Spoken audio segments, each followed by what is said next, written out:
All right, today's episode on Tequila Forever, Forever Tequila. Check it out. I'm gonna be doing a review on the newest batch of G4 Añejo. And let me tell you, this is one of my favorite tequilas, or one of my favorite añejos, I should say. Coming out of El Pandillo, now number 1579. That's right, Felipe Camarena. That's the master distiller. Now, G4 uses rainwater and natural spring water. And of course, if you're wondering, it is additive free. This is the first and only G4 Añejo for 2024. I believe the US just got a shipment of like 2016 cases. This is aged for like 13 to 18 months and previously used American white oak barrels. And, they planned to have more consistent Añejo, by mid 2025 with these Cava barrels. And they're going to try to, fill them up as soon as possible.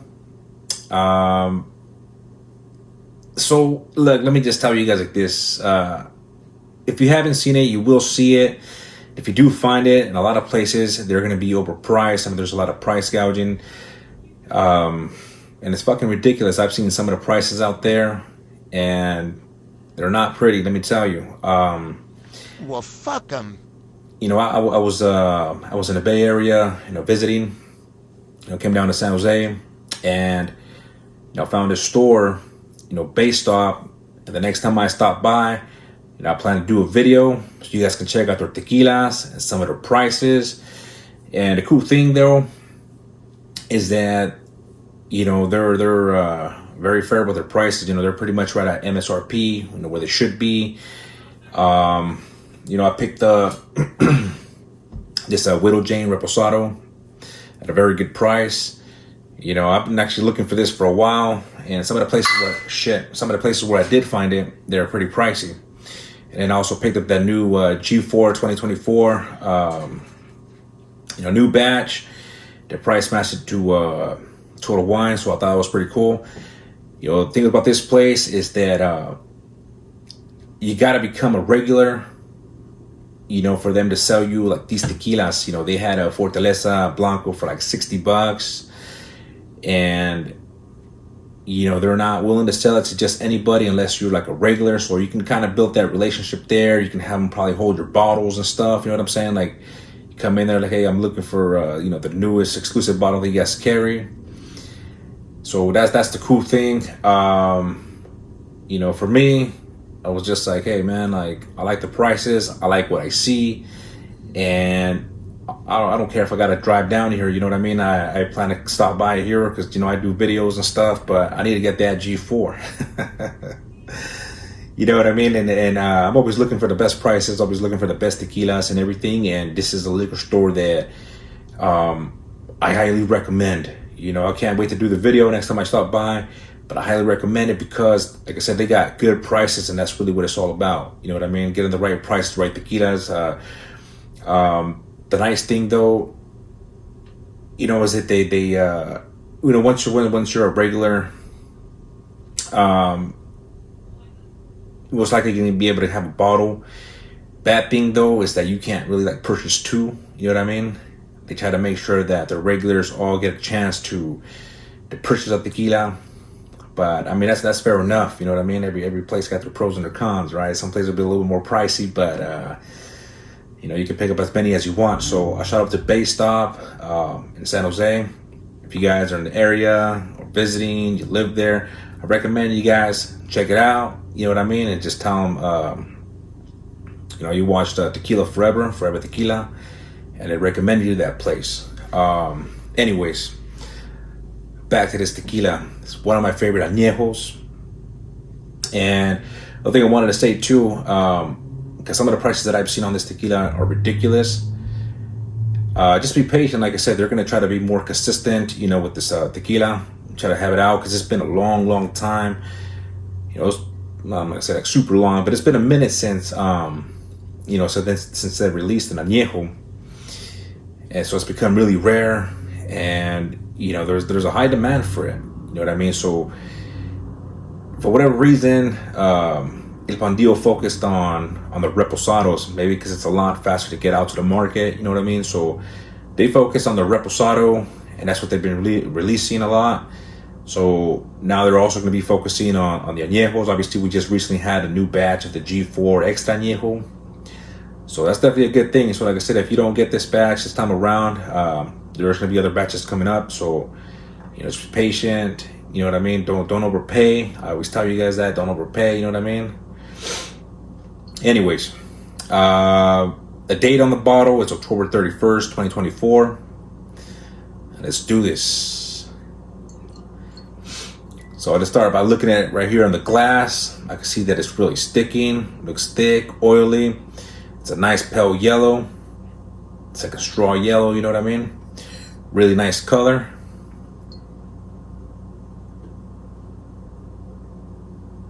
Now that is beautiful. I absolutely love the nose on this tequila you get. Beautiful cooked agave. Getting some floral notes. I get a little bit of mint, minerals. I get some herbs, like some rosemary, thyme. I say this tequila is a little bit fruity, very light vanilla. You do get pepper in there.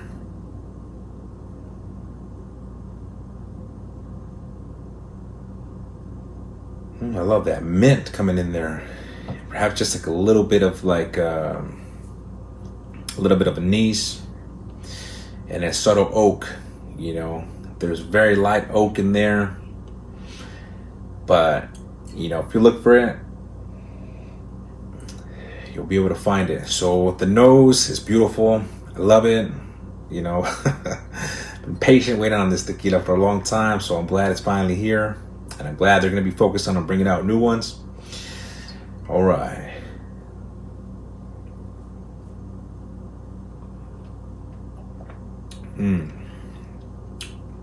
Now this tequila is silky, buttery, flavorful. It's there's like a little bit of like light heat, mid heat, you know what I mean? But it goes down smooth, it goes down good. You know what I mean? It's not my first sip of the day or anything, but even when I first took the first sip, it was good, you know what I mean? It's like I said, just very light heat. I'm not gonna say it's not like a burn or nothing like that, just a little bit of light heat,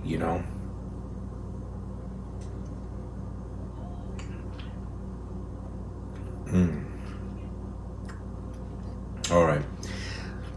So on the taste, I get a little bit of cinnamon, the minerals, herbs, the fruitiness,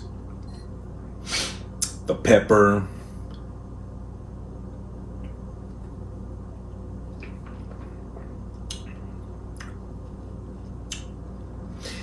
I could taste the anise in there. Towards the finish, there's like a very slight bitterness, and that could be from the anise. Say it's a little bit earthy, but very, very nice, beautiful taste. I absolutely love it. I feel like maybe there's even a little bit of maybe like a little bit of lime.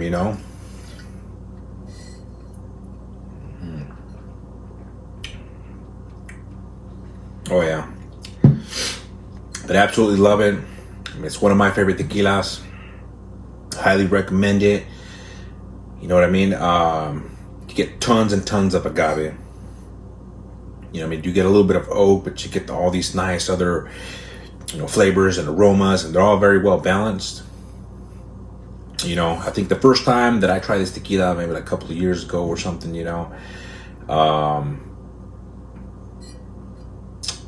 I think I rated like a 91. I think for this batch right here, I'm going with like a 92 on this tequila. I'm giving it a 92. But that's me. That's because I really do love this. You know what I mean? If you're looking for tequila that has like a lot of oak, or it's like really sweet, a lot of caramel, this is not going to be for you. But if you want an añejo, it has some subtle oak, minerality, floral notes, fruitiness, a little bit of pinch of vanilla, maybe a little citrusy pepper. This is going to be for you. You know, you get tons and tons of agave. But yeah, so I'm going with like a 92. You know what I mean? I highly recommend this tequila. I'm glad it's back, and I'm glad they're going to be focusing on this. It's really buttery, creamy, packed with tons and tons of flavor. So yeah, man, I like it. I like it a lot. Well, anyways, hope you enjoyed the review.